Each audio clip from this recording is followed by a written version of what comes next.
High, this is your ঝুমস kitchen channel. আজ আমি আপনাদের সাথে শেয়ার করতে চলেছি সেদ্ধ ছোলা দিয়ে তৈরি দারুণ টেস্টি একটা ঘুগনি রেসিপি।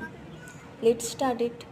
প্রথমে একটি কড়াইতে অল্প তেল দিয়ে ওর মধ্যে বেশি কিছু মশলা যেমন তেজপাতা, গোটা লঙ্কা, গোটা জিরে দিয়ে ভালো করে নেড়ে ওর মধ্যে কুচিয়ে রাখা পেঁয়াজ দিয়ে লাল লাল করে ভেজে নেওয়ার পর টমেটো এবং নুন দিয়ে ভালো করে নেড়ে নিতে হবে।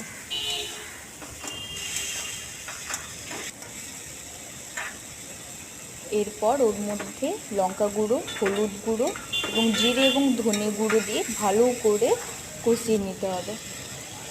ভালো করে কষানো হয়ে যাওয়ার পর ওর মধ্যে আগে থেকে কেটে রাখা আলু এবং আগে থেকে ভিজিয়ে রাখা কাঁচা ছোলা দিয়ে ভালো করে নেড়ে নিতে হবে।